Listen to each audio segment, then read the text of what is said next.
ආයිබෝවන් ආදරණීය දරුවනේ පස්වන ඒකකය සත්ව ආකාරය සහ ක්‍රියාකාරීත්වය එහි දෙවන පාඩම් මාලාව සමගිනුයි ඔබ මේ එකතු වන්නේ. දෙවනි පාඩම විදිහට අපි ගෙන එන්නේ සත්ව පෝෂණය, සතුන්ගේ පෝෂණය. දැන් පළමු පාඩම් මාලාවේදී සත්ව පටක පිළිබඳව අපි අධ්‍යයනය කළා.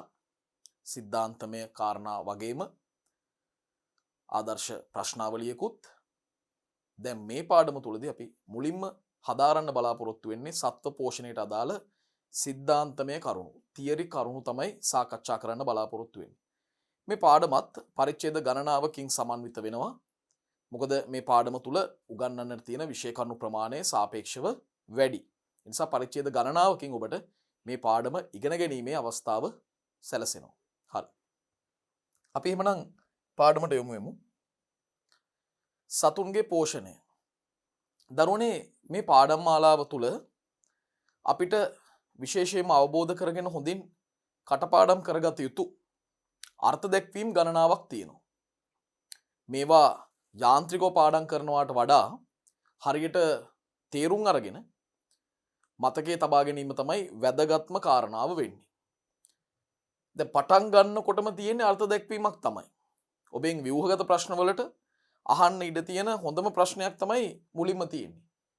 ඔබ පසුගිය විභාග ප්‍රශ්න පත්‍ර අධ්‍යයනය කරන දරුවෙක් නම් පැහැදිලිවම මේ ප්‍රශ්නය ඔබට දකින්න ලැබේ. පෝෂණය යනු කුමක්ද? සත්ව පෝෂණය යනු කුමක්ද? පෝෂණය යන්නේ කුමක් අදහස් වේද? මීට සමාන ප්‍රශ්න ගණනාවක් පසුගිය විභාගවලදී අහලා තියෙනවා. නව නිර්දේශයේ වගේම පැරණි නිර්දේශයේ තුලත්. ඒ නිසා පටන් ගන්නකොටම අපිට පාඩම් කරන්නම තමයි දෙයක් තියෙන්නේ. සත්ව පෝෂණය යනු කුමක්ද? සත්ව පෝෂණය යනු කුමක්ද? අපේ දේහයේ විවිධ කෘත්‍ය සඳහා බලන්න, දේහයේ විවිධ කෘත්‍ය සඳහා භාවිතා වන ආහාර ලබා ගැනීමේ ක්‍රියාවලිය. දේහයේ විවිධ කෘත්‍ය සඳහා භාවිතා වන ආහාර ලබා ගැනීමේ ක්‍රියාවලිය තමයි සත්ව පෝෂණය කියන්නේ. දැන් අපි ඇයි මේ ආහාර ගන්නෙ? අපි කන්නේ ඇයි? කෙනෙක්ගෙන් ඇහුවොත් අපි කන්නේ ඇයි? අපි බඩගිනි නිසා කනවා. හරි. බඩගින්න නිවා ගන්න කනවා. හරි. නමුත් ඇත්තම කතාව තමයි අපි ආහාර ලබා ගන්නෙ ආහාර වලින් ශක්තිය ලබා ගැනීම සඳහා. ආහාර වලින් කාබන් ලබා ගැනීම සඳහා. ඔන්න ඔය අරමුණු දෙක තමයි ඇත්තටම අපි ආහාර ලබා ගැනීමේ ප්‍රධානම අරමුණු වෙන්නේ. ආහාරයෙන් අපිට ශක්තියක් ලැබෙනවා, අපිට කාබන් ලැබෙනවා. කාබන් අවශ්‍යයි අපේ දේහයේ විවිධ ද්‍රව්‍ය සංශ්ලේෂණ කටයුතු සඳහා. දේහය නිර්මාණය වෙන්නේ කාබනික සංයෝග ගණනාවකින්. ඒතර ඒ කාබනික සංයෝග නිපදවන්න කාබන් අවශ්‍යයි. ශක්තිය අවශ්‍යයි අපිට එදිනදා ජීවිතයේ විවිධ කටයුතු කිරීම සඳහා. එතකොට ශක්තිය අවශ්‍ය වෙනවා දේහයේ විවිධ කෘත්‍යයන් සඳහා. අපිට දුවන්න, පයින්න, පාඩම් කරන්න, වැඩ කරන්න, ඇවිදින්න, පීනන්න, මේ හැම දෙයකටම ශක්තිය අවශ්‍යයි. එතකොට මේ ශක්තිය සපයන්නේ ආහාර මගින්. ආහාරවල මේ ශක්තිය ගබඩා වෙලා තියෙනවා. ඒ ආහාර වල ගබඩා වෙලා තියෙන ශක්තිය ඒ ආහාරවල පවතින බන්ධන බිඳහෙලලා නිදහස් කරගන්නවා. ඒක තමයි සෛලීය ශ්වසනය කියන්නේ. ඒ නිදහස් කර ගැනීමෙන් ඒ ශක්තිය භාවිතයෙන් අපිට ATP නිපදව ගන්න පුළුවන්. ඒතර ශක්තිය අවශ්‍ය ඕනම ක්‍රියාවලියක් සඳහා ඒ නිපදවාගත්ත ATP යොදා ගන්න පුළුවන්. එතකොට විවිධ දේහ කෘත්‍යයන් ඉෂ්ට කරන්න නැත්නම් දේහයේ විවිධ කෘත්‍යයන් සඳහා භාවිතා වන ආහාර ලබා ගැනීමේ ක්‍රියාවලිය තමයි සත්ව පෝෂණය කියන්නේ. දැන් මාත් එක්ක පාඩම් කරගමු. දේහයේ විවිධ කෘත්‍ය සඳහා භාවිතා වන ආහාර ලබා ගැනීමේ ක්‍රියාවලිය. දේහයේ විවිධ කෘත්‍ය සඳහා භාවිතා වන ආහාර ලබා ගැනීමේ ක්‍රියාවලිය තමයි සත්ව පෝෂණය කියන්නේ. හරි. මේ බලන්න. ඒතර අපි මේක අවධාරණයෙන් මතක තියාගන්න ඕන කාරණාවක්. සත්ව පෝෂණය කියන්නේ දේහයේ විවිධ කෘත්‍ය සඳහා භාවිතා වන ආහාර ලබා ගැනීමේ ක්‍රියාවලිය. දේහයේ විවිධ කෘත්‍ය සඳහා භාවිතා වන ආහාර ලබා ගැනීමේ ක්‍රියාවලිය. දර්ශීය ලෙස ආහාර ප්‍රයෝජ්‍යකරණයට පෙර ඒවා කුඩා අණු වලට බිඳ දමා අවශෝෂණය කරයි. හොඳට මතක තියාගන්න අපි ආහාරයට ලබා ගන්නේ සරල සංඝටක නෙමෙයි දරුවෝ. සංකීර්ණ ආහාර. ඒවා ඍජුවම ශක්තිය නිපදවීමට භාවිතා කරන්න බෑ. ඒ නිසා අපිට සිද්ධ වෙනවා අපි ආහාරයට ගන්න සංකීර්ණ සංයෝග වඩාත් සරල තත්වයට පත් කරන්න. කෙලින්ම ප්‍රයෝජනයට ගන්න බෑ. ප්‍රයෝජ්‍යකරණය කරන්න බෑ.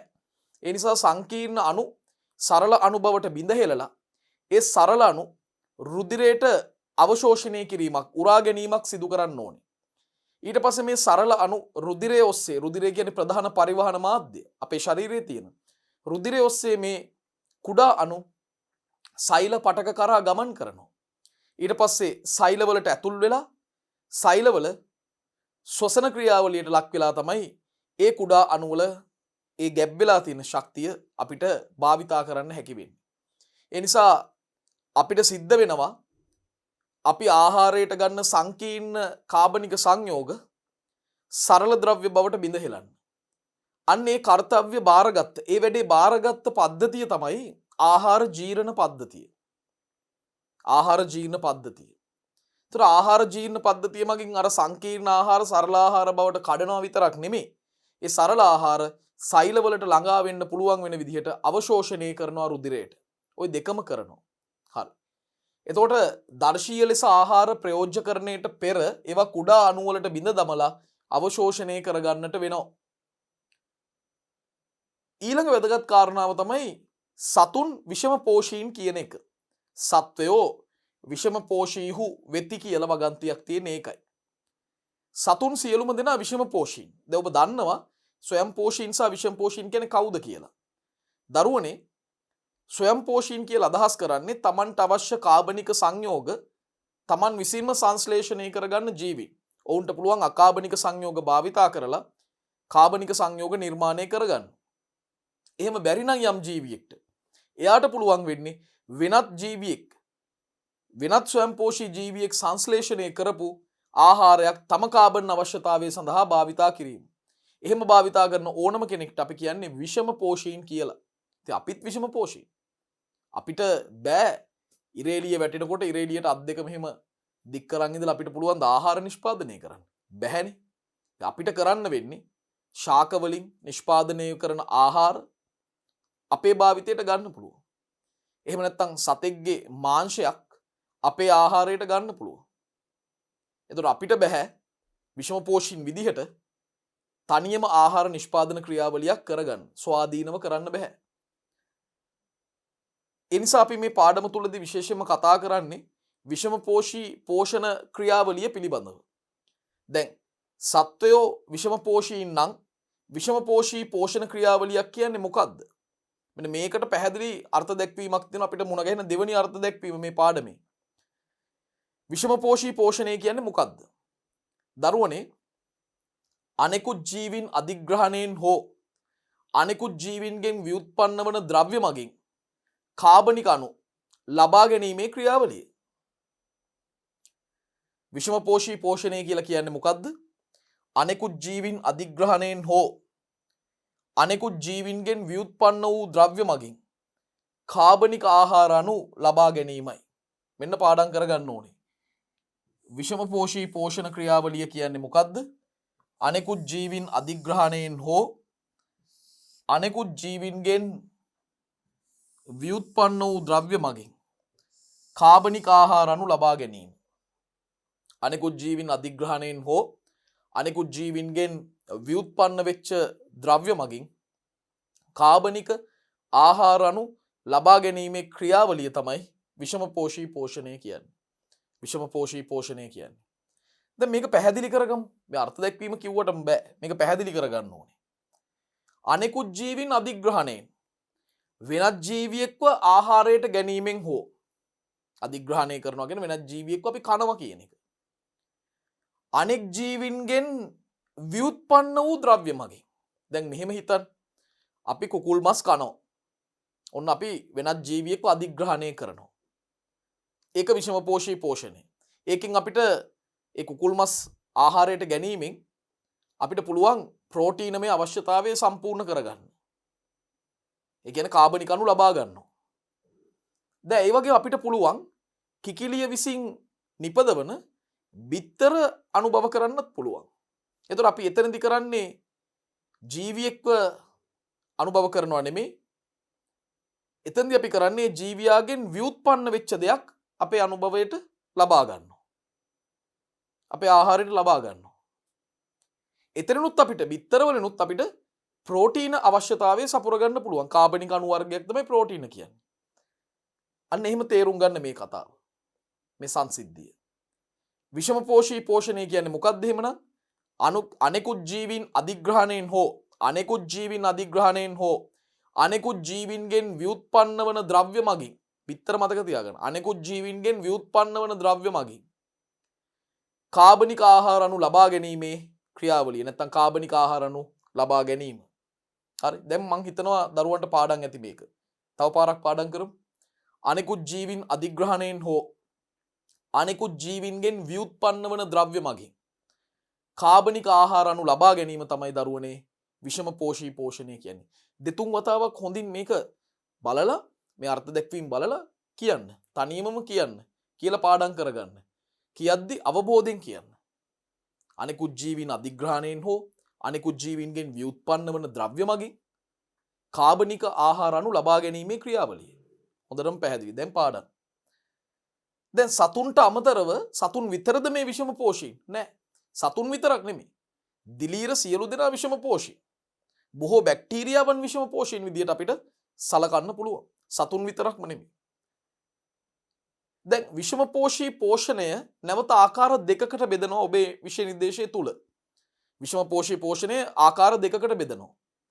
එකකට කියනවා සත්ව සදූෂ පෝෂණය. සත්ව සදූෂ පෝෂණය. අනිත් එක සහජීවනය. සහජීවනය. ඉතින් අපි මෙතනින් එහාට මේ විෂම පෝෂී පෝෂණ ක්‍රම පිළිබඳව තමයි අපි අවධානය යොමු කරන්නේ. එමනම් දැන් අපි මේ සාරාංශයකට එමු. මොකද දරුවනේ සත්ව පෝෂණය කියලා අදහස් කරන්නේ? දේහයේ විවිධ කෘත්‍ය සඳහා භාවිතා වන ආහාර ලබා ගැනීමේ ක්‍රියාවලිය. දේහයේ විවිධ කෘත්‍ය සඳහා භාවිතා වන ආහාර ලබා ගැනීමේ ක්‍රියාවලිය තමයි සත්ව පෝෂණය කියන්නේ. මෙතනදී අපි කිව්වා ඒවා දර්ශීයව ඒ ආහාර ප්‍රයෝජනෙට ගැනීමට කලින් කුඩා අණු වලට බිඳ දාලා අවශෝෂණය කිරීමක් තමයි සිද්ධ කරන්නේ. සතුන් විෂම පෝෂී. අපි විෂම පෝෂී පෝෂණ ක්‍රමය කියන්නේ මොකක්ද කියලා අර්ථ ගැන්නුවා. මොකක්ද විෂම පෝෂී පෝෂණය කියන්නේ? අනෙකුත් ජීවීන් අධිග්‍රහණයෙන් හෝ අනෙකුත් ජීවීන්ගෙන් ව්‍යුත්පන්න වන ද්‍රව්‍ය මගින් කාබනික ආහාර අණු ලබා ගැනීම තමයි විෂම පෝෂී පෝෂණය කියන්නේ. සතුන් විතරක් නෙමෙයි. දිලීර බොහෝ බැක්ටීරියා මේ විෂම පෝෂී පෝෂණ ක්‍රමය පෙන්වන සමාජිකයෝ. විෂම පෝෂී පෝෂණ ක්‍රමයේ දරුවනේ ආකාර දෙකකට බෙදන්න පුළුවන්. අංක 1 සත්ව සදූෂ පෝෂණය, අංක 2 සහජීවනය. සහජීවනය. දැන් අපි මේ කාරණා ගැනයි කතා කරන්න ඕනේ. එතකොට මෙතනදී අපිට අවධාරණයෙන් මතක් කරගන්න ඕනේ සතුන් විෂම පෝෂීන් කියන එක. සතුන්ට අමතරව දිලීර බොහෝ බැක්ටීරියා විෂම පෝෂී කියන එක.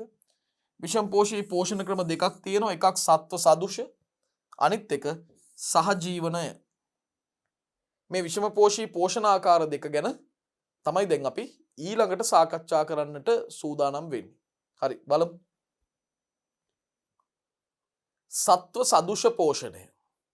සත්ව සදූෂ පෝෂණය. දරුවනේ සත්ව සදූෂ පෝෂණය පෙන්වන්නේ ඇනිමාලියා සමාජිකයන්. බොහෝමයක් සතුන්. සත්ව රාජධානීය සමාජිකයෝ තමයි මේ සත්ව සදූෂ පෝෂණය පෙන්වන්නේ. මේ පෝෂණ ක්‍රියාවලිය පියවර 5කින් සමන්විතයි. අනුපිළිවෙලින් සිදුවන පියවර 5කින් සමන්විතයි. මොනවද මේ පියවර 5? අධිග්‍රහණය, ජීර්ණය, අවශෝෂණය, ස්වීකරණය, බැහැර කිරීම හෙවත් පහ කිරීම. අධිග්‍රහණය, ජීර්ණය,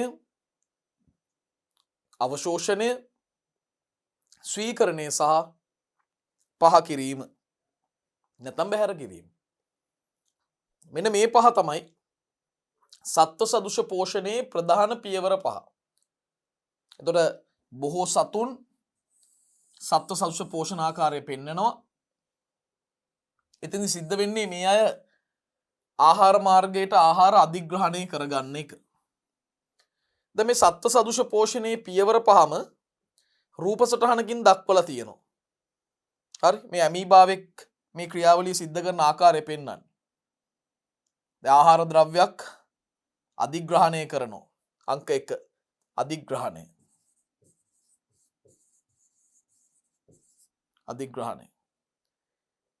ඊට පස්සේ අංක 2 ජීරණය.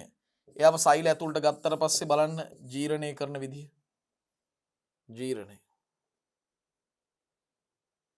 ඊට පස්සේ අංක 3 අවශෝෂණය. අංක 4 ස්වීකරණය.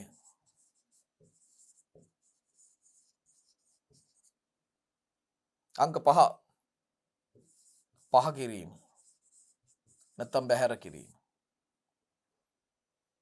ඉතින් මේ ප්‍රධාන පියවර පහ පිළිබඳව තමයි අපි වෙන වෙනම කරුණු සාකච්ඡා කිරීමට මීළඟට සූදානම් වෙන්නේ. හරි. අපි එහෙමනම් මේ කාරණා මොනවද කියලා බලමු. ඔන්න දරුවනේ අපි දැන් සාකච්ඡා කරන්න යන්නේ මේ සත්ව සදුෂ පෝෂණයේ පියවරෙන් පියවර අනුපිළිවෙලට. දැන් මේ බොහෝමයක් සතුන් මේ අනුපිළිවෙලටම යනවා. හැබැයි මම කියලා දෙන්නම් සමහර සතුන් ඉන්නවා මේ අනුපිළිවෙලේ සමහර පියවරවල් වෙනස් කරමින් තමයි තමන්ගේ පෝෂණ ක්‍රියාවලිය පවත්වන්න යන්නේ. ඒක අපි අවසානයේදී කතා කරමු. දැන් අධිග්‍රහණය කියන්නේ මොකද්ද? අධිග්‍රහණය කියන්නේ සත්ව සදුෂ පෝෂණ ක්‍රියාවලියේ පළමු ආරම්භක පියවර. හරි? දැන් ඔබට කෙටි සටහනක් විභාගයට ලියන්න ලැබුණොත් අපි කියන්නේ ෂෝට් නෝට් ප්‍රශ්නයක් ලැබුණොත් සත්ව සදුෂ පෝෂණය. එතකොට සත්ව සදුෂ පෝෂණයේ මේ පියවර පහ නම් කරනවට ඔබට ලකුණු ලැබෙනවා. වෙන වෙනම කරුණු පහක් ලැබෙනවා. ඊට පස්සේ මේ කරුණු විස්තර කරන්න ඕනේ. මේ විස්තර කරනකොට අධිග්‍රහණයේ යටතේ ඔබ අනිවාර්යෙන් කියන්න ඕනේ මේ පළමු පියවරයි. පළමු පියවර තමයි මේක. පළමු අධියර තමයි මේක. අධිග්‍රහණය.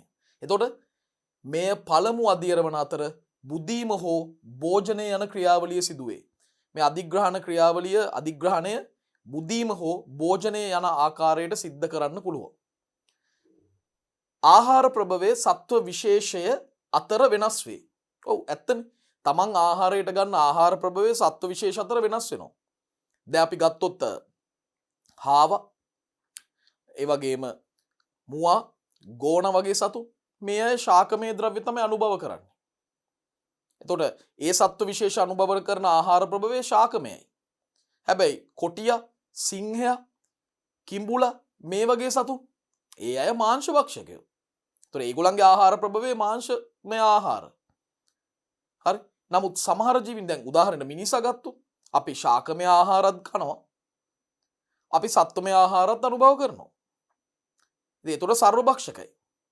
එතකොට ආහාර ප්‍රභවය තීරණය වෙන්නේ සත්ව විශේෂ වෙනස් වෙනකොට. එතකොට ආහාර ප්‍රභවයේ සත්ව විශේෂ අතර එකිනෙකට වෙනස්.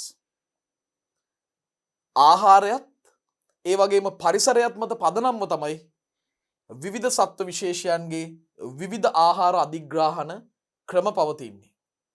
ආහාරය සහ පරිසරය මත පදනම්ව විවිධ සත්ව විශේෂයන්ට විවිධ ආහාර අධිග්‍රහණ ක්‍රම තියෙනවා.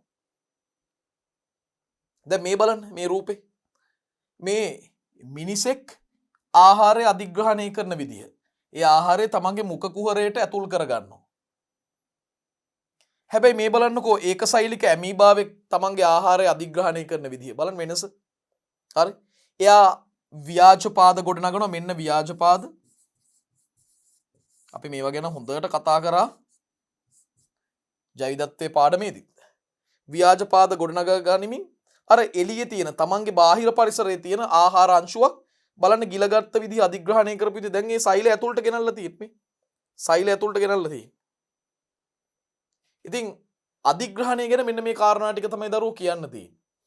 මේක තමයි සත්ව සදුෂ පෝෂණ ක්‍රමේ පළමු අධියර පළමු පියවර. ඒක කියන්න ඕනේ.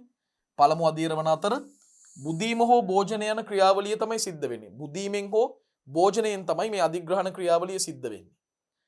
ආහාර ප්‍රභවය සත්ව විශේෂ අතර වෙනස්. ආහාර ප්‍රභවයේ සත්ව විශේෂ අතර වෙනස්. ආහාරයත් පරිසරයත් මත පදනම්ව විවිධ සත්ව විශේෂයන්ට විවිධ ආකාරයේ අධිග්‍රහණ ක්‍රම පවතිනවා. විවිධ සත්ව විශේෂවලට විවිධ ආහාර අධිග්‍රහණ ආකාර පවතිනවා. හරි. අධිග්‍රහණය ගැන මෙන්න මේ දේවල් තමයි දරුවෝ කියන්න තියෙන්නේ. දැන් අපි වැදගත්ම කොටසකට ආවා. ඒ තමයි ජීර්ණය. මේකේ ගොඩක් දේවල් අපිට කතා කරන්න තියෙනවා. ජීර්ණයේ අර්ථ දැක්වීමක් තියෙනවා. ඔන්න පාඩම් කරගන්න ඕනේ. සාමාන්‍ය විවහාරෙදී කෙනෙක්ගෙන් අහුවොත් අපි ජීර්ණය කියන්නේ මොකක්ද කියලා සමහර දරුවන් කියන දේ තමයි සංකීර්ණ ආහාර සරල ආහාර බවට පත් කරනවා බිඳ වටනවා. හැබැයි ඒක ප්‍රමාණවත් නෑ දරුවෝ. උසස් පෙළ මට්ටමේදී ඒ අර්ථ දැක්වීමට ලකුණු ලැබෙන්නේ හරිම විරල අවස්ථාවක් තියෙන්නේ ලකුණු ලැබෙන්නේ. හරිම අවම අවස්ථාවක් තියෙන්නේ. ඒ නිසා දරුවනේ අපි පිළිතුරක් ගොඩනගනකොට විෂය නිර්දේශයට අනුකූල සම්මත කරපු පිළිතුරු තමයි අපි ලියන්න උත්සාහ කරන්න ඕනේ. විශේෂයෙන්ම අර්ථ දැක්වීම වලට අදාළව. දැන් සංකීර්ණ ආහාර සරල ආහාර බවට බිඳ වැටෙනවා. ඒකට තමයි ජීර්ණය කියන්නේ කිව්වට ලකුණු ලැබෙන්නේ නැහැ. ලකුණු ගන්න නම් මෙන්න මේ අර්ථ දැක්වීම ලියන්න ඕනේ. මොකද මේක ගොඩාක් විද්‍යානුකූලයි. මේ අර්ථ දැක්වීම තුළ හොඳ පැහැදිලි කිරීමක් තියෙනවා. බලන්න. ප්ලාස්ම පටලය හරහා ජීවීන්ගේ සෛල තුලට ඇතුළු වීමට තරම් ප්‍රමාණවත් කුඩා ආකාරයකට ආහාර බිඳ දැමීම තමයි ජීර්ණය කියන්නේ. කොයිතරම් සරලද බලන්න. හරිම පැහැදිලි මේ අදහස. දැන් සත්ව සෛලයක් තියෙනවා. ඒ සත්ව සෛලේ මේ බාහිර සීමාව තමයි ප්ලාස්ම පටලය. මොකද සෛල බිත්තියක් නැහැනේ. මේ තමයි එතකොට ප්ලාස්ම පටලය.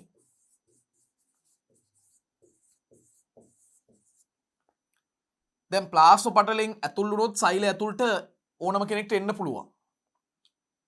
එතකොට හිතන්න මෙන්න මේ ආහාර අංශුවක් තියෙනවා කියලා.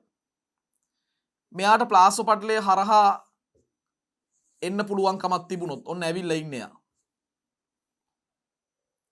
මෙහෙම එන්න පුළුවන් මට්ටමට කලින් එයා හිටියේ මෙන්න මේ වගේ විශාල ආහාරයක් විදිහට. හැබැයි දැන් එයා මේ වගේ කුඩා ආහාර අනුභවට පත් වෙලා තියෙන්නේ. කුඩා ආහාර අනුභවට පත් වෙලා තියෙන්නේ.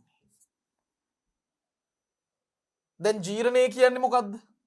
දරුවනේ ජීර්ණය කියලා කියන්නේ මෙන්න මේ සිදුවීම. මොකද්ද සිදුවීම? හොඳට බලන්න. මොකද්ද සිදුවීම? සෛලය ඇතුළට ඇතුළු වෙන්න තරම් ප්‍රමාණවත් පරිදි. සෛලය තුළට ඇතුළු වෙන්න තරම් ප්‍රමාණවත් පරිදි. කිසිම බාධාවකින් තොරව සෛලයට ඔන්න ඇතුළු වෙන්න පුළුවන්. එහෙම ඇතුළු වෙන්න පුළුවන් තරමේ ප්‍රමාණවත් කුඩා තත්වයකට කුඩා ආකාරයකට මේ ලොකු අණුව විශාල ආහාර අණුව බිඳ වැටෙනවා නම් අන්න ඒකට තමයි ජීර්ණය කියන්නේ. අන්න ඒකට තමයි ජීර්ණය කියන්නේ. ප්ලාස්ම පටලය හරහා ජීවින්ගේ සෛල තුළට ඇතුළු වීමට තරම් ප්‍රමාණවත් කුඩා ආකාරයකට ආහාර බිඳ දැමීම තමයි ආහාර ජීර්ණය කියන්නේ. හරිම ලේසි. හරිම ලේසි.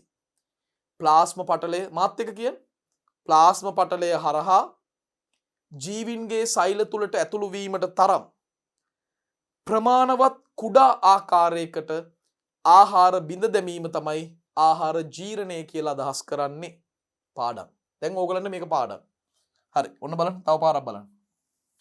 ප්ලාස්ම පටලය හරහා ජීවින්ගේ සෛල තුළට ඇතුළු වීමට තරම් ප්‍රමාණවත් කුඩා ආකාරයකට ආහාර බිඳ දැමීම තමයි ජීර්ණය කියන්නේ.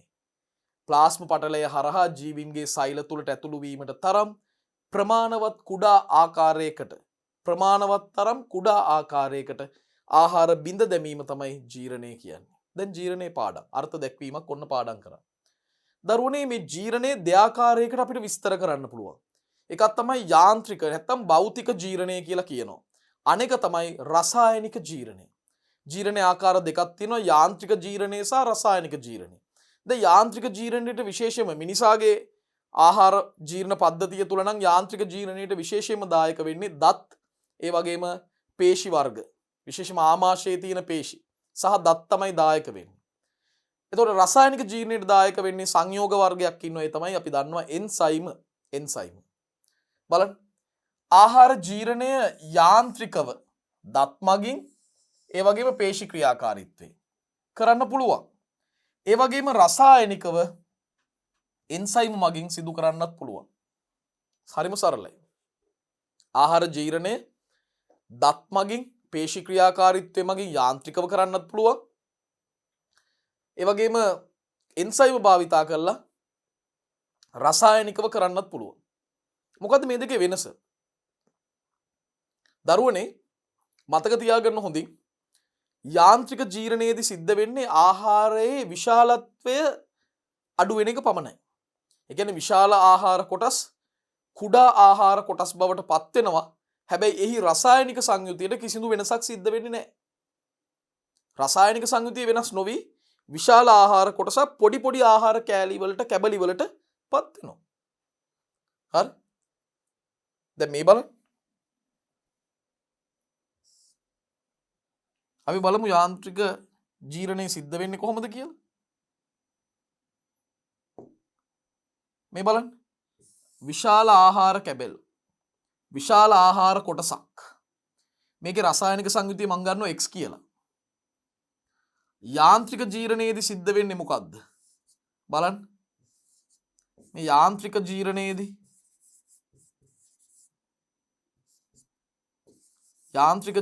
සිද්ධ වෙන්නේ දරුවනේ මේ X කියන කෙනා ලොකු X කියන කෙනා පොඩි පොඩි X ලා බවට පත්වීම. පොඩි පොඩි X ලා. ඇතුලේ තියෙන රසායනික සංයුතිය කිසිම වෙනසක් වුණේ නැහැ. ඇතුලේ තියෙන රසායනික සංයුතිය වෙනස් නොවි ආහාරයේ විශාලත්වයේ පමණයි අඩු උනේ. මෙන්න මේකට තමයි කියන්නේ යාන්ත්‍රික ජීර්ණය නැත්නම් වෙන වචනකින් අපිට භෞතික ජීර්ණය කියලා කියන්නත් පුළුවන්. එහෙමත් ප්‍රශ්න පත්‍රවලදී මුණ ගැහෙන්න පුළුවන්. භෞතික ජීර්ණය. පැහැදිලිද? ඒතර යාන්ත්‍රික නැත්නම් භෞතික ජීර්ණයේදී කිසි විටකත් ආහාරයේ රසායනික සංයුතියේ වෙනසක් වෙන්නේ නැහැ. ආහාරයේ විශාලත්වයේ පමණයි අඩු වෙන්නේ. ආහාරයේ විශාලත්වයේ පමණයි අඩු වෙන්නේ. පැහැදිලිද? හරි. එතකොට යාන්ත්‍රික ජීර්ණයේදී ආහාර කුඩා කොටස් වලට බිඳ දැමෙන අතර බලන්න. යාන්ත්‍රික ජීර්ණයේදී ආහාර කුඩා කොටස් වලට බිඳ දැමෙන අතර දැන් මේකේ තව වැදගත් දෙයක් සිද්ධ වෙනවා. මොකද්ද? දරුවනේ දැන් මේ X කියන කෙනාට X කියන කාබනික සංයෝගයට රසායනික ජීර්ණය මගින් එන්සයිම වලට ඇවිල්ලා මෙයත් එක්ක ප්‍රතික්‍රියා කරන්න පුළුවන්. නමුත් හොඳින් බලන්න එන්සයිමයක් ක්‍රියා කරද්දී එන්සයිමයට මුලින්ම මුණ ගැහෙන්නේ මෙයාගේ මේ බාහිර ප්‍රදේශයේනේ. ඒ ටික ජීර්ණය කරලා ඊළඟට ඊළඟ ස්තරයට එන්න ඕනේ ජීර්ණය කරන්න. ඔහොම තමයි මැදට වෙනකන් එන්න ඕනේ.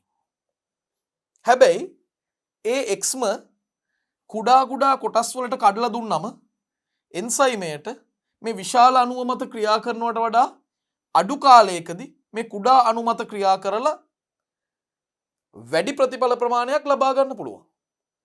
වැඩි ප්‍රතිඵල ප්‍රමාණයක් ලබා දෙන්න පුළුවන්. ඒ මොකද පොඩි කෙනෙක් මත ක්‍රියා කරනකොට එන්සයිමයට වඩාත් කාර්යක්ෂමව ක්‍රියා කරන්න පුළුවන්. ඒ වගේම මේ වගේ ඇතුල් ප්‍රදේශයක ඉන්න කොටසක් පවා මේ විදිහට කුඩා කොටස් වලට කඩපුවාම ප්‍රතික්‍රියාවට ඉක්මනට ලක් වෙනවා. දැන් මේ විදිහට තිබ්බම මේ මැද ප්‍රදේශයේ ඉන්න අණුවක් ප්‍රතික්‍රියාවට ලක් වෙන්න ටිකක් වෙලා යනවා. මේ වටේ තියෙන ඔක්කොම ටික බිඳ වැටලා තමයි මැදට එන්න ඕනේ. හැබැයි මේ විදිහට කොටස් වලට කඩපුවාම මේ මැද කොටසුත් එන්සයිමයට ඍජුවම නිරාවරණය වෙනවා. ඒතර එන්සයිමයට හරිම පහසුවෙන් කාර්යක්ෂම ලෙස මේ ජීර්ණ ක්‍රියාවලිය කරන්න පුළුවන්. මෙතෙන්දී ඇත්තටම වෙන්නේ මොකද්ද? රසායනික ජීර්ණ ක්‍රියාවලිය සඳහා අවශ්‍ය කරන පෘෂ්ඨික ක්ෂේත්‍රඵලයේ වැඩිවීමක් නෙමෙයිද වෙන්නේ. පෘෂ්ඨික ක්ෂේත්‍රඵලය වැඩි වෙනවා. දැන් මේ විදිහට විශාල අණුවක් විදිහට තියෙනකොට මේ මත ක්‍රියා කරන්න එන්සයිමයට ගත වෙන කාලයට වඩා පොඩි අණු විදිහට කඩපුවාම ඊටාම අඩු කාලයක් තුල එන්සයිමයට ක්‍රියා කරන්න පුළුවන්. මොකද එයාට ක්‍රියා කරන්න තියෙන වර්ගඵලය අඩුයි. එතකොට ඒ වර්ගඵලය අඩුයි එක වතාවකදී ක්‍රියා කරන්න ඕන. එහෙම ඒවා ගොඩක් තියෙනවා. එතකොට පෘෂ්ඨික ක්ෂේත්‍රඵලය වැඩි වෙනවා. එකවර ක්‍රියාත්මක වෙන පෘෂ්ඨික ක්ෂේත්‍රඵලය වැඩි වෙනවා. ඉතින් ඒ නිසා ජීර්ණ ක්‍රියාවලිය වඩාත් කාර්යක්ෂමව සිද්ධ වෙනවා. ඒ නිසා මතක තියාගන්න ඕනේ යාන්ත්‍රික ජීර්ණයේදී ආහාර කුඩා කොටස් වලට බිඳ දමනවා වගේම ඒකෙන් අපේක්ෂා කරනවා කාර්යක්ෂම රසායනික ජීර්ණයක් සඳහා අවශ්‍ය පෘෂ්ඨික ක්ෂේත්‍රඵලය වැඩි කරගන්න.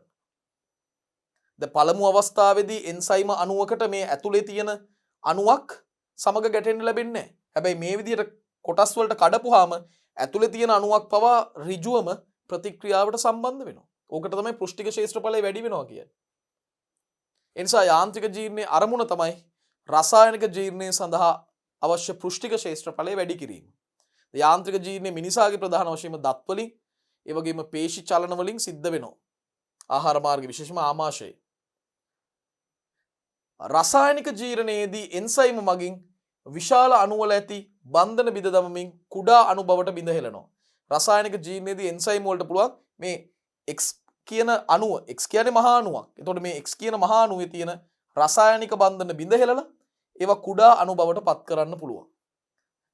රසායනික ජීර්ණයේදී එන්සයිමේ මගින් විශාල අණු වල ඇති බන්ධන බිඳ දමමින් කුඩා අණු බවට බිඳ හෙළේ. මතක තියාගන්න. විශාලත්වයේ පොඩි වුණාට මේ සංයෝගය සංකීර්ණයි. හරි?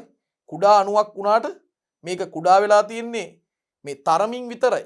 හැබැයි මේකේ රසායනික සංයුතිය තාමත් තියෙන්නේ සංකීර්ණ අණුව. ඒතර මේ සංකීර්ණ අණු තමයි එන්සයිම මගින් සරල අණු බවට බිඳ හෙලන්නේ. ඒකට තමයි රසායනික ජීර්ණය කියන්නේ. දැන් රසායනික ජීර්ණයේ විශේෂත්වය තමයි එතනදී පැහැදිලිවම රසායනික සංයුතියේ වෙනස් වීමක් සිද්ධ වෙනවා. දැන් මෙතන එහෙම වෙනස් වෙලා නැහැ යාන්ත්‍රික ජීර්ණයේදී. රසායනික ජීර්ණයේදී සංයුතිය වෙනස් වෙනවා. දැන් උදාහරණයක් වශයෙන් ඔන්න මේ ටික රසායනික ජීර්ණයට ලක් වුණා කියලා හිතමු. මේගොල්ලන් රසායනික ජීර්ණයට ලක් වෙනවා එන්සයිම් මගින්. අපි හිතමු X හැදිලා තියෙන්නේ ABC කියලා තුන් දෙනෙක්ගෙන් කියලා. මෙන්න එතකොට අපිට ලැබෙනවා A B C කියන මෙයාගේ තැනුම් මේකක ලැබෙනවා. X කියන කෙනා හැදිලා තියෙන ABC ගෙන් නම් රසායනික ජීර්ණය නිසා Xව කෙලින්ම ABC බවටම කුඩා තත්වයටම පත් වෙනවා. ලබා ගන්න පුළුවන් සරලව මට්ටමටම ගේන්න පුළුවන්. ආහාර ජීර්ණයේ අවසානයේදී ආහාර සැකසුම් කිරීමේ අවසාන ක්‍රියාවලි දෙක සිදු වෙනවා. මේ තමයි අපිට ජීර්ණය සම්බන්ධයෙන් කියන්න තියෙන කාරණා ටික වෙන්නේ. බලන්න. අපි මුලට එමු. දරුවනේ ජීර්ණය කියන්නේ මොකද්ද? ප්ලාස්ම පටලය හරහා සෛලවලට ජීවින්ගේ සෛල තුලට ඇතුළු වීමට තරම් ප්‍රමාණවත් කුඩා ආකාරයකට ආහාර බිඳ දැමීම තමයි ජීර්ණය කියන්නේ. ප්ලාස්ම පටලය හරහා ජීවින්ගේ සෛල තුලට ඇතුළු වීමට තරම් ප්‍රමාණවත් කුඩා ආකාරයකට ආහාර බිඳ දැමීම තමයි ජීර්ණය කියලා අදහස් කරන්නේ. ජීර්ණය කියලා අදහස් කරන්නේ. එතකොට මේ ජීර්ණය යාන්ත්‍රිකව වගේම රසායනිකවත් සිද්ධ වෙනවා. යාන්ත්‍රිකව සිද්ධ වෙන්නේ කවුරු මගින්ද? දත් මගින්, ඒ වගේම පේශි ක්‍රියාකාරීත්වය මගින්. රසායනිකව සිද්ධ වෙන්නේ එන්සයිම කියන සංයෝග වර්ගය මගින්. ඒක ගැනත් අපි කිව්වා. ඊළඟට යාන්ත්‍රික ජීර්ණයේදී මේ ආහාර කුඩා කොටස් වලට කැඩී බිඳී යන අතරම රසායනික ජීර්ණය සඳහා අවශ්‍ය වන පෘෂ්ඨික ක්ෂේත්‍රඵලය මොනවා වෙනවද? ඒක වැඩි වෙනවා දරුවෝ. රසායනික ජීර්ණයට අවශ්‍ය පෘෂ්ඨික ක්ෂේත්‍රඵලය වැඩි කරනවා. රසායනික ජීර්ණයේදී එන්සයිම මගින් විශාල අණු වල තියෙන බන්ධන බිඳ හෙලලා ඒවා කුඩා සරල අණු බවට බිඳ හෙලීම සිද්ධ කරනවා. ඉතින් මෙන්න මේ දේවල් තමයි ජීර්ණය සම්බන්ධයෙන් අපි අධ්‍යයනය කරන්න ඕනේ වෙන්නේ. දැන් අපි පියවර දෙකක් ගැන කිව්වා. අධිග්‍රහණය, ජීර්ණය. ඊළඟට තියෙනවා අවශෝෂණය, ස්වීකරණය, පහ කිරීම. අපි ඒව මොනවද කියලා දැන් ඉගෙන ගමු. මේ බලන්න. අවශෝෂණය, ස්වීකරණය, පහ කිරීම. තුන් දෙනාම එකපාර ඉගෙන ගන්න පුළුවන්. ක්‍රියාවලි තුනම.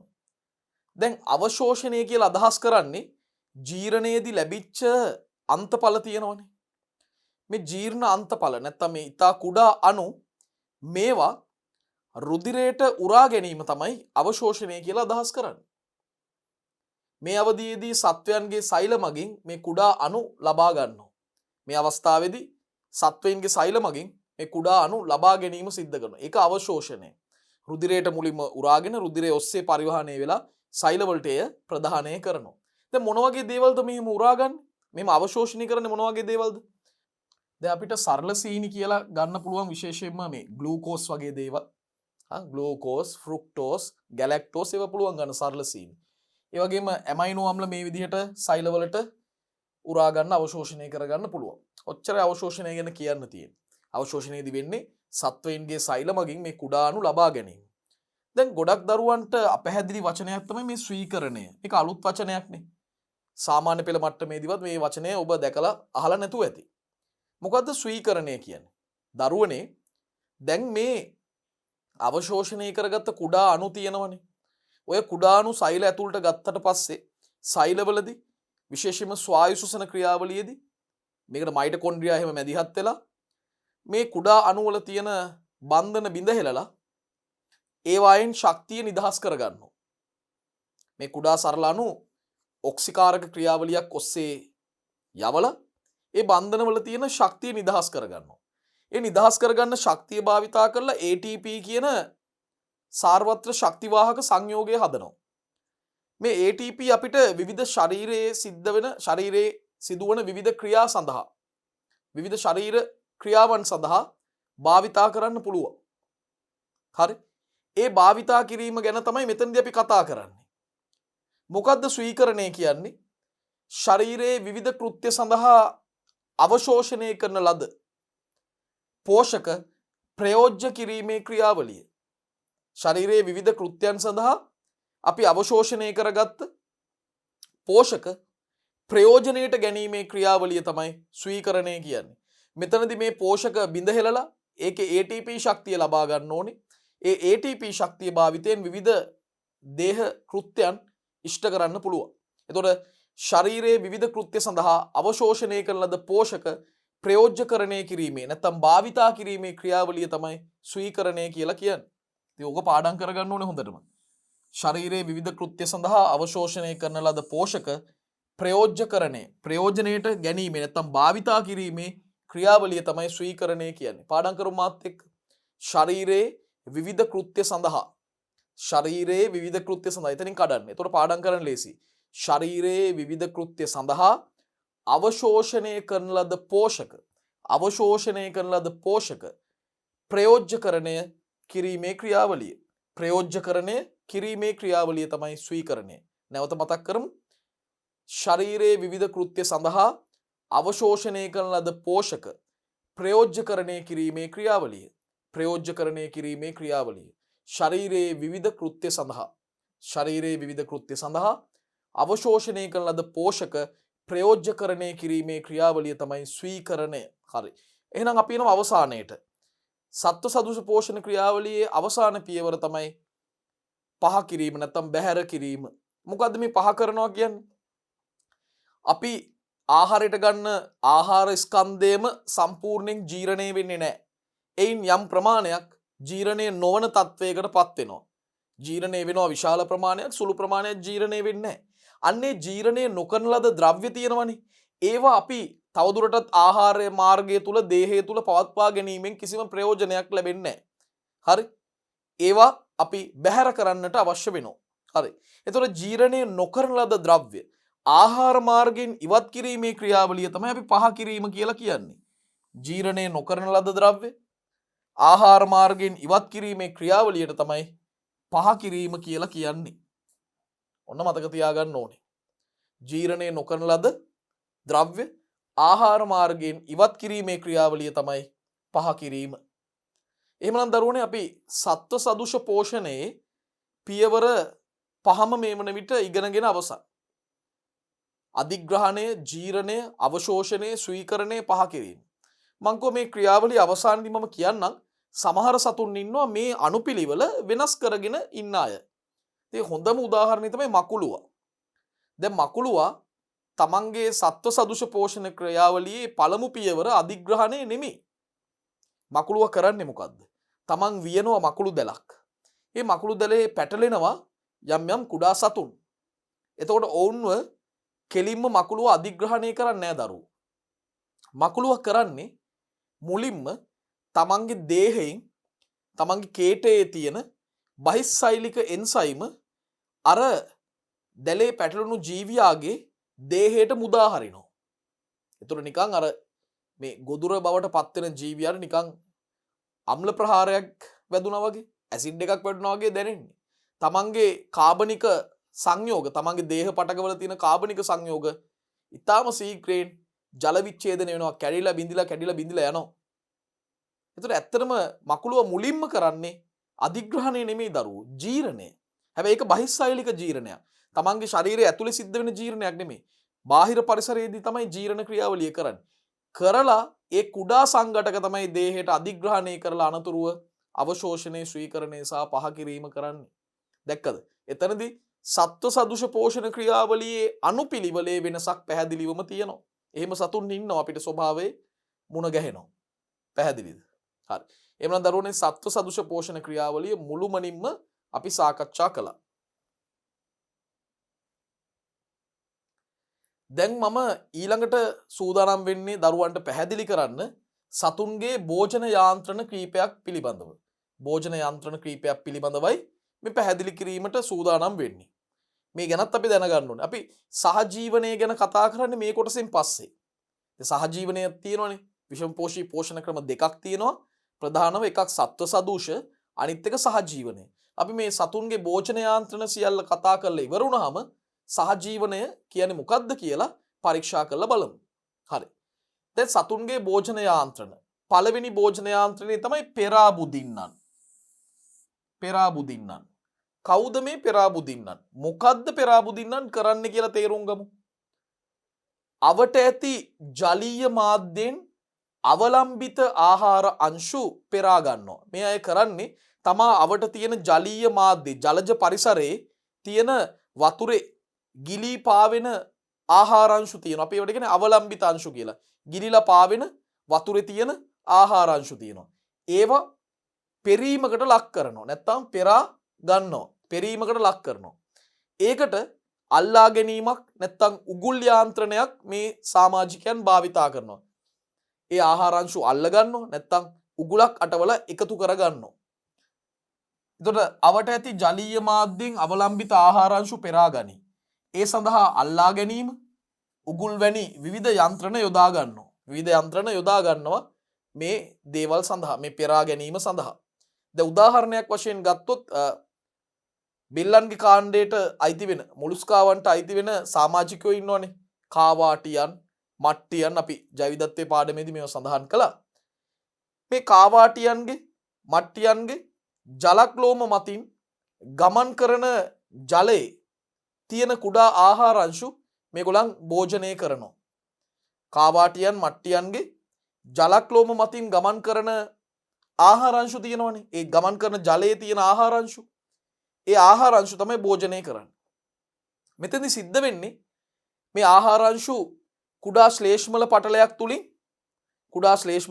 තුලින් ජලක්ලෝම වල තියෙන පක්ෂම සැලීම මගින් සත්වයාගේ මුඛය දක්වා තල්ලු කරනවා, ඇදී යනවා. මෙතෙන්ද වෙන්නේ මේ ආහාර අංශු කුඩා ශ්ලේෂ්මල පටලයක් තුලින් ගමන් කරනවා. ජලක්ලෝම වල තියෙන පක්ෂම සැලීම මගින් තමයි මුඛය දක්වා, මුඛ කුහරය දක්වා ඇදී යන්නේ. ඔන්න ඔය කාරණාව මතක තියාගන්න ඕනේ. දැන් පෙරාබුදින්නන්ට මේ සත්තු දෙන්නම මතක තියාගන්න, මේ ජීවීන් දෙදෙනාව. කාවාටියන්, මට්ටියන්. ඒ අයගේ ජලක්ලෝම මතින් ගමන් කරන ජලයේ ඇති කුඩා ආහාර අංශු තමයි භෝජනය කරන්නේ. එතනදි වෙන්නේ මේ කුඩා ආහාර අංශු ශ්ලේෂ්මල පටලයක්, පොඩි ශ්ලේෂ්මල පටලයක් තියෙනවා. ඒ තුලින් ගමන් කරනවා. එහිදී ජලක්ලෝම වල තියෙන පක්ෂම සැලීම මගින් තමයි සත්වයාගේ මුඛයේ දෙසට ඒවා තල්ලු කරන්නේ, යොමු කරන්නේ. දැන් මීට අදාළ රූප සටහනක් අපි බලමු. මෙති. හරි. මෙන්න මේ රූප සටහනෙත් මේ තියෙන්නේ ජලය ඇතුල් කරගන්නවා. ශ්ලේෂ්මල පටලයේ හරහා කුඩා ආහාර අංශු ගමන් කරනවා. පක්ෂම වලින් ජලක්ලෝම වල තියෙන පක්ෂම චලනය මගින්, පක්ෂම සැලීම මගින් මුඛයේ වෙත ආහාර අංශු ඇතුල් වෙනවා. අතිරේක ජලය ඉවත් වෙලා යනවා. මට්ටියන්, කාවාටියන් මේ පෙරාබුදින්නන් විදිහට ක්‍රියා කරනවා.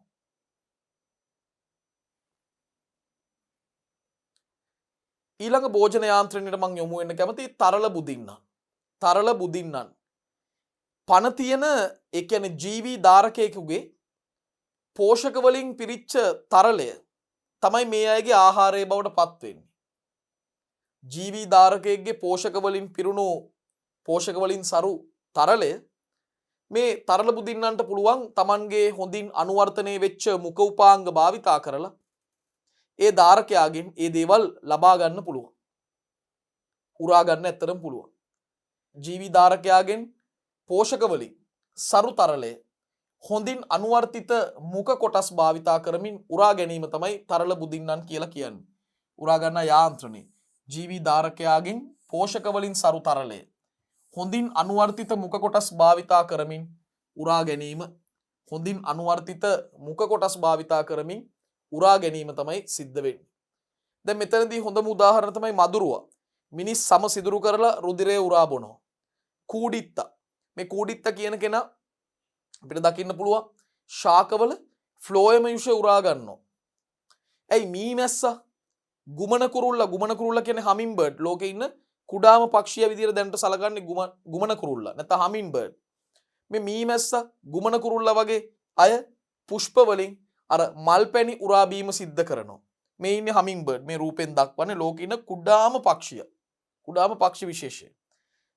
හරි? මේ අපිට දකින්න ලැබෙන්නේ කූඩිත්තන් ෆ්ලෝයම යුෂේ ඒ ෆ්ලෝයම යුෂ උරා බොන ආකාරය.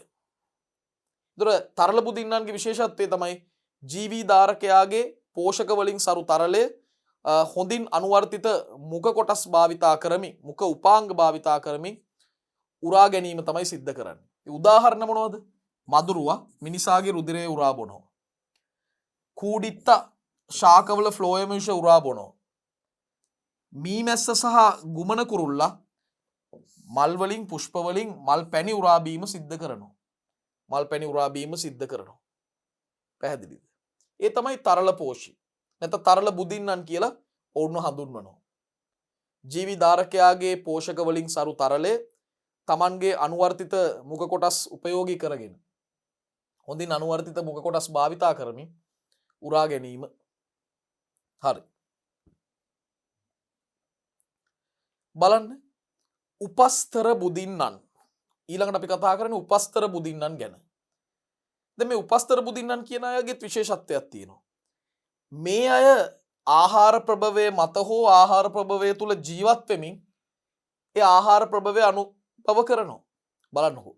මේ අය යම්කිසි ආහාර ප්‍රභවයක් මත ජීවත් වෙනවා නැත්නම් ආහාර ප්‍රභවය ඇතුලේ ජීවත් වෙන ගමන් ඒ ආහාර ප්‍රභවයම තමයි කාලා විනාශ කරන්නේ, ජීර්ණය කරන්නේ, අනුභව කරන්නේ.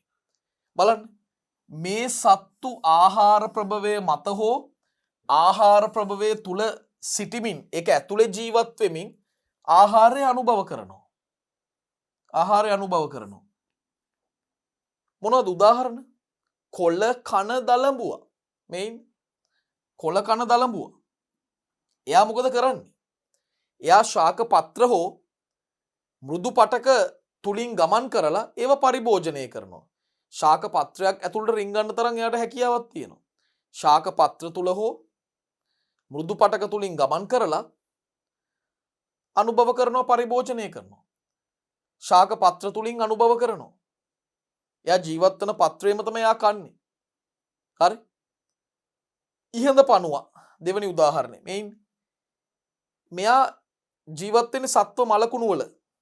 ඒ සත්ව මලකුණ අනුභව කරලා තමයි මෙයා තමන්ගේ පෝෂණ අවශ්‍යතාවය සම්පූර්ණ කරගන්නේ. සත්ව මලකුණු වල තමයි දකින්න ලැබෙන්නේ. ඒ මලකුණු ඇතුලේ ඉඳන් ඒ මලකුණු අනුභව කරමින් තමයි තමන්ගේ පෝෂණය ලබා ගන්න. ඒ අනුව උපස්තර බුදින්නන් කොළකන දලඹුවා ඉහඳ පණුවා. කොළකන දලඹුවා මොකද කරන්නේ? ශාක පත්‍ර හෝ මෘදු පටක තුලින් ගමන් කරලා ඒව පරිභෝජනය කරනවා. ඉහඳ පණුව මොකද කරන්නේ? සත්ව මලකුණු තුලට ගමන් කරලා ඒ මලකුණු හාරමින් තමන්ගේ ආහාර අවශ්‍යතාව සපුරා ගන්නවා. ඕක තමයි දරුවනේ උපස්තර බුදින්නන් ගැන කියන්න තියෙන්නේ. ආහාර ප්‍රභවයේ මත හෝ ආහාර ප්‍රභවය තුල සිටමින් ආහාරය අනුභව කරනවා. හරි. දැන් මෙන්න අපි ගැන කතා කරන්නයි යන්නේ. තොග බුදින්නන්. දරුවනේ සාපේක්ෂව විශාල ආහාර කොටස් අනුභව කරන සත්තු තමයි අපි කියන්නේ තොග බුදින්නන් කියලා. සාපේක්ෂව විශාල ආහාර කොටස් අනුභව කරන සත්තු තමයි තොග බුදින්නන්. දැන් තොග බුදින්නන් ඒ ආහාර ලබා ගැනීම සඳහා තමන්ට අවශ්‍ය ආහාර ලබා ගැනීම සඳහා ආහාර ඉරන්න එහෙම නැත්නම් ගොදුර ග්‍රහණය කරගන්න විවිධ උපාංග භාවිතා කරනවා. අනුවර්තන තියෙනවා. ආහාර ඉරා ගන්න, ගොදුරු අල්ලා ගන්න, ගොදුරු ග්‍රහණය කරගන්න මේ සතුන්ට විවිධ අනුවර්තිත උපාංග තියෙනවා. එකක් තමයි හනු භාවිතයෙන් හොඳ ශක්තිමත් හනු භාවිතයෙන් ගොදුරු අල්ලගන්න පුළුවන්, ගොදුරු ග්‍රහණය කරගන්න. දැන් අපිට තියෙනවා දත් භාවිතයෙන් මේ ආහාර විශාල ආහාර කොටස් කඩලා අනුභව කරන්න පුළුවන්. සමහරුන්ට තියෙනවා ග්‍රාහිකා. සමහරුන්ට තියෙනවා නකර කියන්නේ නියපොතු. ඒ වගේම සමහරුන්ට විෂදල තියෙනවා. විෂදල භාවිතා කරලත් ගොදුරු ග්‍රහණය කරගන්න හැකියාවක් තියෙනවා. මේ දේවල් ගැන දැනගන්න ඕනේ. හනු, දත්, ග්‍රාහිකා, නකර, විෂදල මේ අනුවර්තන භාවිතා කරලා ආහාර ඉරා ගැනීම හෝ ගොදුරු ග්‍රහණය කර ගැනීමේ හැකියාවක් සතුන්ට තියෙනවා. දැන් මිනිසා ඇතුළු බොහෝ සතුන් තොග බුදින්නන් විදියට තමයි හැසිරෙන්නේ. මිනිසා ඇතුළු බොහෝමයක් සතුන් හැසිරෙන්නේ කවුරු විදියටද? තොග බුදින්නන් විදියටයි දරුවනේ හැසිරෙන්නේ. යනු තොග බුදින්නන් කියන්නේ සාපේක්ෂව විශාල ආහාර කොටස් අනුභව කරන සතුන් තමයි තොග බුදින්නන් කියලා අදහස් කරන්නේ. දැන් ඒ අනුව අපි සතුන්ගේ භෝජන යන්ත්‍රණ 4ක් මේ වන විට කතා කරා. පෙරා බුදින්නන්, තරල බුදින්නන්, ඒ වගේම උපස්තර බුදින්නන් සහ අවසාන වශයෙන් තොග බුදින්නන් ගැන සාකච්ඡා කරා. පෙරා බුදින්නන්ට උදාහරණ මට්ටියා කාවාටියා. තරල බුදින්නන්ට උදාහරණ අපිට ගන්න පුළුවන් කූඩිත්තා, මදුරුවා, මීමැස්සා, ගුමන කුරුල්ලා. ඊළාට උපස්තර බුදින්නන්ට කොලකන දලඹුවා, ඉහඳ පණුව ගන්න පුළුවන්. තොග බුදින්නන්ට මිනිසා ඇතුළු බොහෝ සතුන් අපිට ගන්න පුළුවන්. මිනිසා ඇතුළු බොහෝමයක් සතුන් අපිට ගන්න පුළුවන් උදාහරණ විදිහට. හොඳයි. දරුවනේ අපි දැන් යොමු වෙන්නේ සහජීවනය සඳහා. සහජීවනය කියන විෂම පෝෂී පෝෂණ ආකාරය ගැන කතා කරන්නයි අපි දැන් සූදානම් වෙන්නේ. දැන් සහජීවනය කියන්නේ මොකක්ද? එකිනෙකට සමීපව ජීවත් වෙන, එකිනෙකට සමීපව ජීවත් වන වෙනස් විශේෂ දෙකක ජීවින් දෙදෙනෙක් අතර, නැත්තම් ජීවින් රාශියක් අතර, හැබැයි වෙනස් විශේෂ දෙකක එකිනෙකට සමීපව ජීවත් වන වෙනස් විශේෂ දෙකකට අයත් ජීවින් අතර ඇතිවන පාරිසරික සම්බන්ධතාවය තමයි දරුවනේ සහජීවනය කියන්නේ. හරිම ලේසි. එකිනෙකට සමීපව ජීවත් වන වෙනස් විශේෂ දෙකකට අයත් ජීවින් අතර ඇතිවන පාරිසරික සම්බන්ධතාවය තමයි සහජීවනය කියන්නේ. එකිනෙකාට සමීපව ජීවත් වන වෙනස් විශේෂ දෙකකට අයත් ජීවින් අතර ඇතිවන පාරිසරික සම්බන්ධතාවය තමයි සහජීවනය කියලා කියන්නේ. සහජීවනය. එතකොට පැහැදිලිවම වෙනස් විශේෂ දෙකකට අයත් ජීවින් වෙන්න ඕනේ. වෙනස් විශේෂ දෙකකට අයත් ජීවින් වෙන්න ඕනේ. ඔවුන් එකිනෙකට සමීපව ජීවත් වෙන්නත් ඕනේ. සමීපව ජීවත් වෙන්නත් ඕනේ. සහජීවනයේදී මෙන්න මේ ලක්ෂණ වැදගත්. එකිනෙකාට සමීපව ජීවත් වන වෙනස් විශේෂ දෙකකට අයත් ජීවින් අතර ඇතිවන පාරිසරික සම්බන්ධතාවය. වෙනස් විශේෂ දෙකකට අයත් වන ජීවින් අතර ඇතිවන පාරිසරික සම්බන්ධතාවය. සහජීවනයේ දරුවනේ අපිට ආකාර 3කට බෙදන්න පුළුවන්. ආකාර 3කට. මොනවද ආකාර 3? අන්‍යෝන්‍යාධාරය, පරපෝෂීතාවය සහ සහභෝජීත්වය. නැත්තම් සහභෝජීතාව කියන්නත් පුළුවන්. මොනවද ආකාර 3? අන්‍යෝන්‍යාධාරය, පරපෝෂීතාවය, සහභෝජීත්වය විදිහට කාණ්ඩ 3කට නැත්තම් ආකාර 3කට අපිට සහජීවනය බෙදන්න පුළුවන්. දැන් අපි ඊළඟට කරන්නේ මේ එක ආකාරය පිළිබඳව විමසා බලන එක. අපි බලමු මොකක්ද අන්‍යෝන්‍යාධාරය, මොකක්ද පරපෝෂීතාවය, මොකක්ද සහභෝජීත්වය කියලා පරීක්ෂා කරලා බලමු. බලන්නකෝ. අන්‍යෝන්‍යාධාරය වෙනස් විශේෂ දෙකක ජීවින් දෙදෙනෙකු අතර ඇතිවන සමීප සම්බන්ධයක්. ඒක හරි. වෙනස් විශේෂ දෙකක ජීවින් දෙදෙනෙක් අතර ඇතිවන සමීප සම්බන්ධයක්. හැබැයි මේ සම්බන්ධය නිසා විශේෂ දෙකේම ඉන්න සමාජිකයන්ට වාසි සැලසෙනවා. කාටවත් පාඩුවක් වෙන්නේ නැහැ. කාටවත් පාඩුවක් වෙන්නේ නැහැ. විශේෂ දෙකේම ඉන්න ජීවින් දෙදෙනාටම වාසියක් සැලසෙනවා. එයා මෙයාට උදව් කරනවා, මෙයා එයාට උදව් කරනවා. ඔන්න ඕකයි සිද්ධ වෙන්නේ. හරි. වෙනස් විශේෂ දෙකක ජීවීන් දෙදෙනෙකු අතර ඇතිවන සමීප සම්බන්ධතාවය. වෙනස් විශේෂ දෙකක ජීවීන් දෙදෙනෙකු අතර ඇතිවන සමීප සම්බන්ධතාවයක් තමයි අන්‍යෝන්‍යාධාරය කියන්නේ. මෙතනදී මේ සම්බන්ධතාවයට එකතු වෙන සමාජිකයන් දෙදෙනාටම වාසි සැලසෙනවා. සමාජිකයන් දෙදෙනාටම වාසි ලැබෙනවා. සමාජිකයන් දෙදෙනාටම වාසි ලැබෙනවා. මොනවද වාසි? අපි බලමු උදාහරණයකින්. රෝමාන්තකයන්ගේ සහ වේයන්ගේ. හරි? රෝමාන්තකයන්ගේ සහ වේයන්ගේ සිටින සෙලියුලෝස් ජීර්ණය කරන ශුද්ධ ජීවි. හරි? රෝමාන්තකයන් කියලා අපි මෙතනදී අදහස් කරන්නේ විශේෂයෙන් අශ්වයා, ගවයා, ජිරාෆ් වගේ, සීබ්‍රා වගේ සතුන්. හරි? ඒ අය වමාරා බුදින ජීවීන්. ඒ වමාරා බුදින ජීවීන් රෝමාන්තකයන් කියලා සලකනවා. මේ රෝමාන්තකයන්ගේ සහ වේයන්ගේ ශරීරයේ ඉන්නවා, ඔවුන්ගේ ආහාර මාර්ගය තුල ඉන්නවා සෙලියුලෝස් ජීර්ණය කරන ශුද්ධ ජීවීන්. ඒ නිසා මේගොල්ලන්ට පුළුවන් සෙලියුලෝස් ආහාර කොටස් අනුභව කරලා ඒව ජීර්ණය කරගන්න. ඒක ජීර්ණය කරන්නේ මේගොල්ලන් නෙමෙයි, මේ රෝමාන්තකයෝ වේයෝ නෙමෙයි. ඒ අයගේ දේහය තුල ඉන්න අර සෙලියුලෝස් ජීරක ශුද්ධ ජීවියා. ඔය වේයගේ විශේෂයෙන්ම ඉන්නවා කෙනෙක් ට්‍රයිකොනිම්පා කියලා. ට්‍රයිකොනිම්පා. ඒ ජීවියා ගැන විශේෂ නිර්දේශය තුල ගැඹුරින් සඳහන් කිරීමක් කොහෙත්ම දකින්න ලැබෙන්නේ නැහැ. ඒ නම පාඩම් කර ගැනීම අවශ්‍ය වෙන්නේත් නැහැ. ඉතින් ට්‍රයිකොනිම්පා සහ වේයා ගැන අපි සඳහන් කරොත් මේ උදාහරණය පැහැදිලි කරගත්තොත් දැන් වේයා විසින් අනුභව කරන සෙලියුලෝස් ජීර්ණය කරන්නේ ට්‍රයිකොනිම්පා. එතකොට වේයට ලැබෙන වාසිය තමයි මේ සම්බන්ධතාවයේදී සෙලියුලෝස් වඩාත් පහසුවෙන් ජීර්ණය වීම. ට්‍රයිකොනිම්පාට ලැබෙන වාසිය මොකද්ද?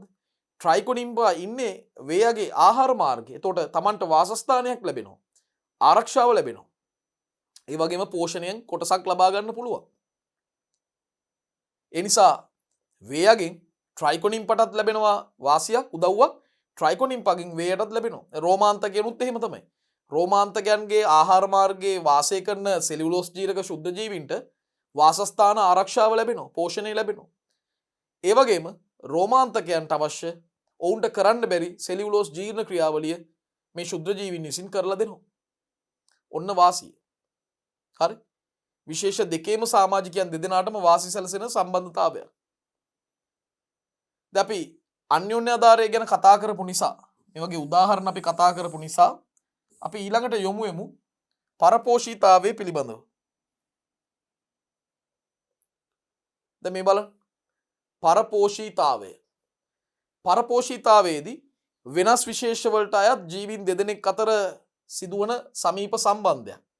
හැබැයි මෙතනදී එක ජීවියෙක්ට හැම වෙලාවෙම වාසියක්, ලාභයක් ලැබෙද්දී අනෙකාට හැම වෙලාවෙම පාඩුවක්, හානියක්, අවාසියක් තමයි ලැබෙන්නේ. ඒතර මෙතන වාසි ලබා ගන්නා සමාජිකයව අපි හඳුන්වනවා පරපෝෂිතයා කියලා. පාඩුවක් වෙන, හානියක් වෙන, අවාසියකට ලක් වෙන සමාජිකයව අපි හඳුන්වනවා ධාරකයා කියලා. ධාරකයා සාපේක්ෂව විශාල ජීවියක්. පරපෝෂිතය සාපේක්ෂව කුඩයි.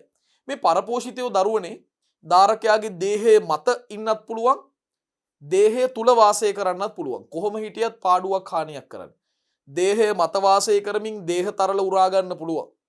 දේහයේ තුල වාසය කරමින් ධාරකයා ලබා ගන්න පෝෂක ලබා ගන්න පුළුවන්. ඒතර ධාරකයට පෝෂක ඌනතාවයක් ඇති කරන්න හැකියාවක් තියෙන පරපෝෂිතයට. ඒතර මේ කිට්ටු සමීප සම්බන්ධතාවයේදී වාසිය ලැබෙන්නේ පරපෝෂිතයට. එක ජීවියෙක්ට හානිය සිදු වෙනවා අනිත් පාර්ශවයට, අනිත් ජීවියාට පාඩුවක් සිද්ධ වෙනවා. බලන්න. වෙනස් විශේෂවලට අයත් ජීවීන් දෙදෙනෙක් අතර ඇති සමීප සම්බන්ධතාවයක් තමයි පරපෝෂිතාවය කියන්නේ. වෙනස් විශේෂවලට අයත් ජීවීන් දෙදෙනෙක් අතර ඇති සමීප සම්බන්ධතාවයක්. එහිදී එක ජීවියෙකුට, ඒ කියන්නේ පරපෝෂිතයා කියලා හඳුන්වන එක ජීවියෙක්ට වාසියක් සැලසෙනවා, අනෙක් ජීවියාට, ඒ කියන්නේ ධාරකයාට හානියක් පමුණවනවා. එහිදී එක් ජීවියෙකුට, එනම් පරපෝෂිතයාට වාසි සැලසෙන අතර අනෙක් ජීවියාට නැත්නම් ධාරකයාට හානි පැමිණෙනවා. පරපෝෂිතයා ධාරකයා මත හෝ ධාරකයාගේ දේහය තුල ජීවත් වන අතර ධාරකයාගෙන් පෝෂක ලබා ගන්නවා. පෝෂක ලබාගත්තත් කමක් නෑ කියමු. හැබැයි සමහර පරපෝෂිතයෝ ඉන්නවා මේ පෝෂකත් ලබාගෙන දාරකයට හානිදායක ලෙඩ රෝගත් පතුරවනවා ඇති කරනවා. එතකොට හානි දෙකක් වෙනවා. තමන්ගේ පෝෂණය අඩු වෙනවා, පෝෂක හානියකුත් වෙනවා, නිකම්ම ලෙඩකුත් තමන්ට ලැබෙනවා. දාරකයට ලොකු හානියක් වෙනවා ඒ අවස්ථාවේදී. දැන් පරපෝෂිතයා දාරකයා මත හෝ දාරකයා තුල ජීවත් වෙන අතර දාරකයාගෙන් තමයි පෝෂණය ලබා ගන්න. දැන් හොඳම උදාහරණය පටිපණුවා සහ මිනිසා. පටිපණුව තමයි පරපෝෂිතයා, මිනිසා තමයි දාරකයා. උකුණා සහ මිනිසා. උකුණා තමයි පරපෝෂිතයා, මිනිසා තමයි දාරකයා. දැන් මේ සත්තුන්ව මතක් කරපුවා, මේ ජීවන මතක් කරපුවාම අපිට දැනෙන දේ තමයි පරපෝෂිතයා කියන්නේ පොඩි සතෙක්. ඊටා කුඩා ජීවියෙක්. නමුත් එයාගෙන් වෙන බලපෑම ඊටා විශාලයි. එනිසා පටිපණුවා සහ මිනිසා, උකුණා සහ මිනිසා මේවට හොඳම උදාහරණ විදිහට අපිට සලකන්න පුළුවන්. හොඳ උදාහරණ. පැහැදිලිද? හරි. එහෙනම් දරුවනේ පරපෝෂිතාවය ගැන හොඳ අවබෝධයක් ලබාගත්ත නිසා අපිට යොමු වෙන්න පුළුවන් අවසාන සහජීවන ආකාරයට. ඒ තමයි සහභෝජීත්වය. මේ බලන්න. වෙනස් විශේෂවල ජීවීන් දෙදෙනෙක් අතර ඇතිවන සමීප සම්බන්ධතාවයක් තමයි මෙතනදී එක විශේෂයකට සෑම විටම වාසියක් ලාභයක් ලැබෙනවා. හැබැයි අනෙකාට වාසියක් ලැබෙන්නේ නැහැ. එතකොට කෙනෙක් කියයි එහෙනම් පරපෝෂිතාවේද? නැහැ. අනෙකාට හානියක් ලැබෙන්නෙත් නැහැ. වාසියකුත් නැහැ, හානියකුත් නැහැ. දෙකම නැහැ. එහෙම අවස්ථාවක් අපි හඳුන්වන්නේ සහභෝජීතාවය නැත්නම් සහභෝජීත්වය කියලා.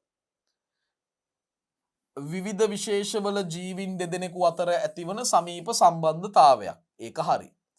එහිදී එක් ජීවියෙකුට වාසි සැලසෙනවා. එක්කෙනෙක්ට තමයි වාසියක් ලැබෙන්නේ. එක්කෙනෙක්ට වාසියක් ලැබෙනකොට අනෙක් ජීවියාට කිසිම බලපෑමක් සිදු නොවේ. ඒ කියන්නේ වාසියකුත් නැහැ, හැබැයි හානියකුත් නැහැ. වාසියකුත් නැහැ, හානියකුත් නැහැ. කිසිම බලපෑමක් වෙන්නේ නැහැ. දැන් හොඳම උදාහරණය තමයි අපි සතුන්ට අදාළ උදාහරණමනේ කියන්නේ. මේ තල්මසා හරි සාගරේ ඉන්න දැවැන්තම ජීවියා. එතකොට තල්මසාගේ දේහයට සම්බන්ධ වෙලා සවි වෙලා ඉන්නවා බෙලියනය කියලා සමාජික. බෙලියනය. එතකොට තල්මසාට නම් වාසියක් ලැබෙන්නේ නැහැ. කිසිම බලපෑමක් නැහැ. නමුත් බෙලියනයට වාසි සැලසෙනවා. එතකොට තල්මසාට සවි වී සිටින බෙලියනය නැත්තම් කණ්ඩාවාරකය අපිට උදාහරණයට ගන්න පුළුවන් සහභෝජීත්වයට. සහභෝජීත්වයට. පැහැදිලිද? හරි. එමනම් දරුවනේ සහජීවනයේ ආකාර තුනක් තියෙනවා. අන්‍යෝන්‍යාධාරයේ, පරපෝෂීතාවයේ සහ සහභෝජීත්වය. අන්‍යෝන්‍යාධාරයේදී විශේෂ දෙකේම ජීවීන් දෙදෙනාටම වාසි සැලසෙනවා. පරපෝෂීතාවයේදී පරපෝෂිතයාට වාසි සැලසෙනවා, ධාරකයාට හානි පමුණවනවා. එක විශේෂයකට විතරයි වාසියක් ලැබෙන්නේ. සහභෝජීත්වයේදී එක් විශේෂයකට වාසියක් සැලසෙන අතර අනෙක් විශේෂයට කිසිදු බලපෑමක් සිද්ධ වෙන්නේ නැහැ. ඒ කියන්නේ වාසියකුත් නැහැ, හානියකුත් නැහැ. ඒකට හොඳම උදාහරණයක් අපි ගත්තේ තල්මසාට සවි වී සිටින බෙලියනයා නැත්නම් කණ්ඩවාරකයා හොඳම උදාහරණයක් විදිහට අපිට ගන්න පුළුවන්. ඒ අනුව දරුවනේ පස්වන ඒකකයේ සත්ව ආකාරය සහ ක්‍රියාකාරීත්වය කියන ඒකකයේ දෙවන පාඩම් මාලාව. දෙවන පාඩම් මාලාවේ පළමු ආරම්භක පරිච්ඡේදය සිද්ධාන්ත කරුණු ඉගැන්වීම මෙයින් අවසන් වෙනවා. අපි සූදානම් වෙන්නේ දෙවනි පරිච්ඡේදයෙන්. මේ පළවෙනි පරිච්ඡේදයනේ. දෙවනි පරිච්ඡේදයෙන් ඔබ වෙත ගෙන එන්න මානව ආහාර ජීර්ණ පද්ධතිය සම්බන්ධ ආරම්භක කොටසක්. එතකොට මේ කොටසේදී මම බලාපොරොත්තු වෙනවා මුඛය ගැන, මුඛ කුහරය ගැන, කේට ග්‍රන්ථි ගැන, දත් ගැන, දිව, අන්න ශ්‍රෝතය, ග්‍රසනිකාව මේ වගේ ආරම්භක ව්‍යුහයන් පිළිබඳව සාකච්ඡාවක නිරත වෙන්න. ඉතින් එහෙමනම් අපි ඒ කොටසත් එක්ක එකතු වෙමු. එතෙක් ඔබට සුබ දවසක්.